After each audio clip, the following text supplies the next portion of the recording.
नहीं बचेगी मिट्टी अपनी, उस दुश्मन को पहचानो तुम। देश बेचने कोई आया, देश बेचने कोई आया, चोरी और दलाली से विक्रेता को वापस भेजो, डरो न इन मवाली से। रेल को बेचा, जेल को बेचा, रेल को बेचा, जेल को बेचा, लाल किला तक बेच दिया, शिक्षा बेची, कृषि बेचा, एरोप्लेन तक बेच दिया। झूठा वादा, झूठा वादा करके जिसने आशाओं को तोड़ा है, अब कहता है कि देश के खातिर पत्नी को छोड़ा है। जुल्मे गिरी नियत है जिसकी, ये मजबूरी सब लोग समझ रहे हैं। मैं उसे सीरियस होकर बोल रहा हूँ, कुछ लोगों को मजाक लगेगा तभी ठीक है। जुल्मे गिरी नियत है जिसकी, सच्ची की औकात नहीं, पक्की उसकी बात नहीं जिसका पक्का बाप नहीं। आगे मैं बढ़ूंगा। युवाओं को धोखा दिया, आज धोखे के शिकार यहाँ ज्यादातर यूट्यूबर है, वरना सबके सब एक प्रोफेशन में होते हैं। यहाँ कितने भी लोग हैं वो ये कहे ना कहे, लेकिन यहाँ धोखे के ही शिकार है। उनको सपना दिखाया गया कुछ और किया कुछ और जा रहा है, और हम मजबूर हुए कि आज हमें अपनी बातें, कोई जेल में जा रहा है या कुछ भी हो रहा है फिर वो कह रहा है। हम मजबूरी के कारण है कि हम यूट्यूबर बने, हमें कोई शौक नहीं है। इसलिए मैं आगे बढ़ूंगा। युवाओं को धोखा दिया किसानों को, वोट के खातिर पुलवामा में जिसने मरवाया जवानों को। बहन बेटियां सहम गई हैं, आज हालात सब लोग जानते हैं कि बहन बेटियां सहम गई हैं गिरे हुए हैवानों से। सत्ता शासन चल रहा है ढोंगी और बेईमानों से। बोले जनता बोले किसान, बोल रहा है वीर जवान। अगर आज यूट्यूबर भी नहीं समझ पाए तो खतरे में है ध्वज तिरंगा, खतरे में है मेरे बाबा साहब का संविधान। बहुत बहुत धन्यवाद। धीरे धीरे जात हई, ओवर थिंकिंग कहरे दिमागवा, मनवा भी खूब भरमावे। प्रेजेंट छोड़ के फ्यूचर के बतिया, सोची सोची जिया घबरावे। दिमगवा न काम करे, जैसे पगलाहत हई। मेरी स्थिति पागलों जैसी हो जाया करती थी। फिर लिखा मैंने, मेंटल हॉस्पिटल भास से चालत बाट दवाई। भाभी समझ में आ रहा है ना, क्योंकि भाभी भी आजमगढ़ से हैं, इनको समझ में आ रहा होगा कोई। मेंटल हॉस्पिटल भास से चालत बाट दवाई।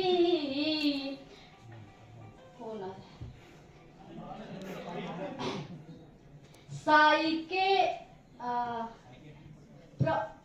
लागत बहटे अब तो, साइकेट्रिक के दवाई। दोनों टाइम नींदिया के गोली हम खात हई हो। दिमगवा न काम करे, जैसे पगलाहत हई हो। अब तो डिप्रेशन में धीरे धीरे सच्ची कहानी बता रही है अपनी। मैंने गाना कई सारा लिखा है। जब मास कम्युनिकेशन कर रही थी तभी भी मैंने एक गाना लिखा था। हो पढ़ के बनेंगे पत्रकार, समाज में काम करेंगे। भाई बजा सकल लोग। हो पढ़ के बनेंगे पत्रकार, समाज में काम करेंगे। राम मनोहर लोहिया से मास काम करेंगे। आर्मरी यूनिवर्सिटी से मास काम करेंगे। हो पढ़ के बनेंगे पत्रकार, समाज में काम करेंगे। हो पढ़ के बनेंगे पत्रकार, समाज में काम करेंगे। पक्ष ना विपक्ष निष्पक्ष सब रहेगा।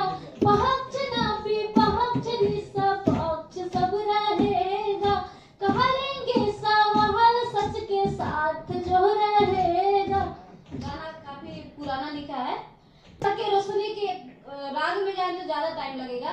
खरीद सके रोशनी के किसी नोट में न दम है, नहीं बड़ा हो जाएगा। चलिए, उस गाने को भी हमने गाया था और बढ़िया बकायदा रिकॉर्डिंग करवाई थी। एक और गाना लिखे थे भैया, जब मास कम्युनिकेशन कर रहे थे 2 साल मुझे समय मिला। हालांकि 2 साल पहले भी 18-19 में मैंने डीएमएलटी किया था, साकेत वहाँ पे पढ़ता है, बड़ा कॉलेज है। जब कैंपस से किया तो पत्रकारिता के क्षेत्र में ही थी। और दीपोत्सव तो सुन ले दीपोत्सव, अरे बड़ा बड़ा डंका बजा होकर। दीपोत्सव में हम लोग की ड्यूटी लगती थी एज ए वॉलंटियर्स, तो हमको वहां से करीब से देखने का मौका मिला। हम भी कहा पीछे उठा लिए माइक, चल दिए, अब तो निष्पक्ष है। गरीबों के लिए हमारी आवाज, वैसे भी शुरू से हमने माइक थामा तो किसी और वजह से नहीं, बस इसी वजह से थामा, ये अपने लोगों की पीड़ा हम उठा सके, बता सके। तो करीब से देखने का अवसर मिला मुझे, और मैंने फिर भी गाने का भी था तो गाना भी लिख दिया। फिर मैंने गाने में लिखा, फिर से धर्म वाला हो, फिर से धर्म वाला झुनझुना थमाए गई, साहब जी आए गई लेना। फिर से धर्म वाला झुनझुना थमाए गई, साहब जी आए गई लेना। साहब मतलब तू है मोदी, हाँ। और फिर से धर्म वाला झुनझुना थमाए गई, साहब जी आए गई लेना।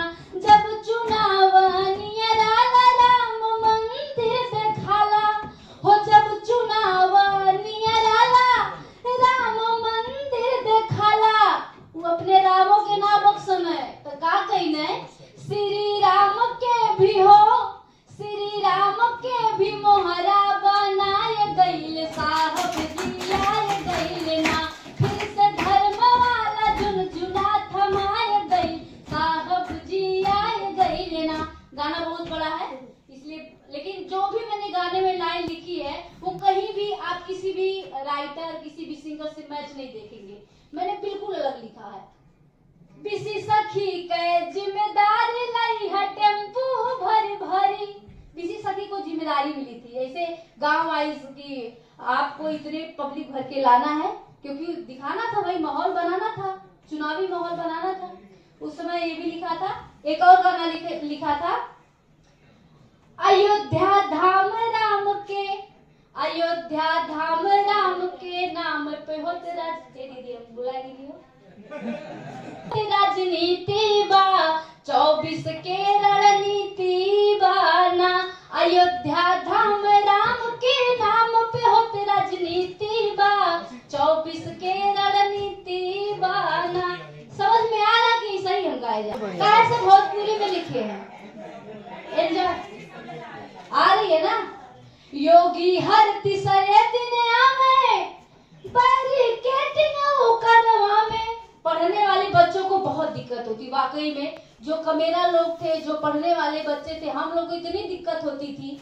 मतलब हमारा तो यूनिवर्सिटी के करीब था, हमें वैसे भी छूट थी क्योंकि हमारे पास एक कार्ड मिल गया था, जैसे आप लोग कार्ड लगा के बैठे हैं ना, ऐसे मिला था तो कहीं भी हम जा सकते थे। लेकिन बाकी लोगों को दिक्कत होती थी। एक बच्चा घर में बीमार है, उसका पिता हॉस्पिटल नहीं ले जा पाता था उसको, सोचिए कितना दर्द होगा। योगी हर तीसरे दिन आवे, बैरिकेडिंग करवावे, योगी हर तीसरे दिन आवे, बैरिकेडिंग करवावे, भैया बहरे जाए न पावे, अरे भुला। Network two way communication is की ऑफ द डिजिटल एज। आप उस स्ट्रेंथ को यूज कीजिए, दैट इज वेरी इंपॉर्टेंट। और ये बहुत मुश्किल होता है, और मैं जानता हूं, क्योंकि जब हमने शुरू किया था एक कंपटीशन तब नहीं था इतना 2012 में। दूसरा एक इंडल्जेंस था, प्रिविलेज था कि भाई प्रोडक्शन हाउस चल रहा है तो न्यूज लॉन्ड्री से पैसा कमाने के लिए नहीं शुरू किया था, शुरू किया था बेसिकली इरिटेट करने के लिए लोगों को, क्योंकि पैसा तो प्रोडक्शन हाउस कमा रहा था। अब तुक्का लग गया कि बॉस देखो, तभी हम बोल सकते हैं ना हम नहीं चलेंगे एडवर्टाइजिंग से पैसे। अब अगर मेरा लाइवलीहुड उस पर डिपेंड करता है, शायद मेरी डिसीजन अलग होती। मेरा लाइवलीहुड नहीं था उस पर डिपेंडेंट, हम शोज बना रहे थे, एड फिल्म बना रहे थे, उससे पैसा आ रहा था। लेकिन एक कंसिस्टेंसी जो होती है उससे आपका ऑडियंस बनता है, उससे लॉयल्टी बनती है। वो कंसिस्टेंसी आप याद रखिए कि this is why I want to create it, that is key. और उस दौरान आप कई बार एड्रेस करेंगे 20 सब्सक्राइबर को, कई बार एक को, कई बार 15 को। 15-20 हजार ऐसे बनता है, एक साथ मार्केटिंग ब्लिट्स में नहीं बनता। तो कभी भी 2 सब्सक्राइबर को भी, 4 सब्सक्राइबर को भी, मेरे अब कई दोस्त हैं जो लेगेसी मीडिया से हैं, बड़े नाम हैं लोग, लेकिन उनके पास काम नहीं है क्योंकि कोई चैनल एम्प्लॉय करेगी नहीं।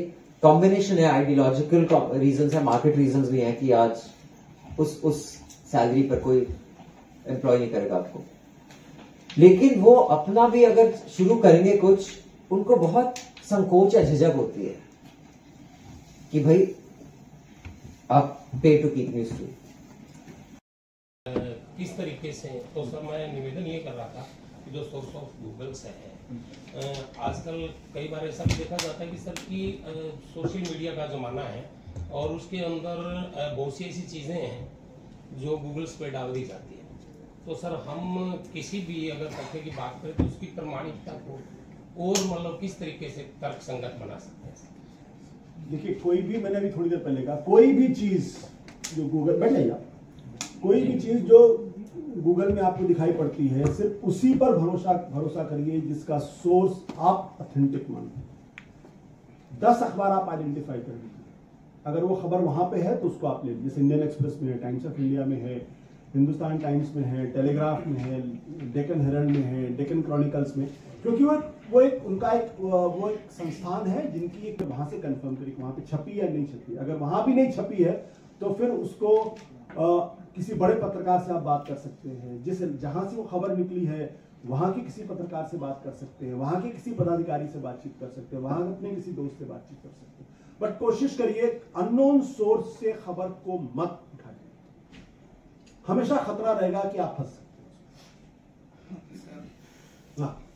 सर एक ये भी मेरा सवाल था कि आज साथ काम किया, उनके 30 साल से भी ज्यादा के करियर में उन्होंने कई सारे मीडिया संस्थानों के साथ काम किया है, प्रिंट मीडिया के साथ भी काम किया है, और टीवी की भागदौड़ भरी दुनिया के बीच भी आशुतोष जी लगातार ज्वलंत मुद्दों पर लिखते रहते थे। उनके आर्टिकल्स भी खूब चर्चित रहे हैं। आशुतोष जी ने अन्ना आंदोलन पर एक किताब भी लिखी है, साथ ही the crown prince, the gladiator and the hope better for change नाम से भी उनकी किताबें प्रकाशित हो चुकी हैं।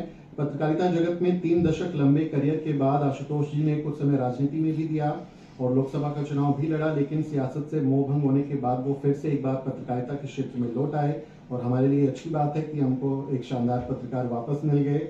आपने सत्य हिंदी के रूप में एक नया प्रयोग किया है जो डिजिटल पत्रकारिता के माध्यम से देश दुनिया के तमाम जरूरी मसलों पर गंभीर मीडिया संस्थान के तौर पर काम कर रहा है और सत्य हिंदी की अपनी एक खास पहचान है। डिजिटल में भी आजकल बहुत भीड़ हो गई है, लेकिन सत्य हिंदी जिस तरह की रिपोर्टिंग और जिस तरह के खबरें कवर करता है वो निश्चित तौर पर प्रभावी है और हम सब उसके पाठक हैं, दर्शक हैं। आज सत्यहिंदी.com अपनी सच्ची पत्रकारिता के लिए भी अलग मुकाम पर खड़ा है। आशुतोष जी हमें digital journalism importance and challenges विषय पर आज मेंटर करेंगे, तो मैं आपको आमंत्रित करता हूं आशुतोष जी, आप आएं और हमारे साथ में बात करें।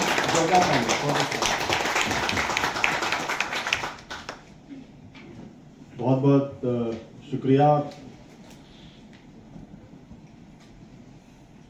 मुझे तो इतनी उम्मीद नहीं थी कि इतनी भारी संख्या में लोग यहाँ पे उपस्थित होंगे और मैं देख रहा हूँ कि सबके चेहरे, कोई आज भाषण देने वाला नहीं हूँ। जब संपर्क किया मुझसे तो मैंने कहा कि भाई देखो, भाषण देना तो मुझे खूब आता है, राजनीतिक रैलियों में भी खूब भाषण दिया है और टीवी पर भी भाषण दे लेता हूँ। सेशन में तो ज़्यादा अच्छा है, बहुत सारे आप लोगों के सवाल होंगे क्योंकि जो ये वन वे कम्युनिकेशन है, यूट्यूब में मोस्टली अब वन वे कम्युनिकेशन ही हो गया है। इसलिए अगर जितना ज़्यादा से ज़्यादा सवाल आप लोग पूछ सकें, जो जिस भी तरीके के सवाल हो, बहुत अनकंफर्टेबल सवाल हो तो भी पूछें, बहुत ही ऐसे सवाल जो आपको लगता हो मन में बात आ रही है तो बहुत ही बेवकूफ़ी वाला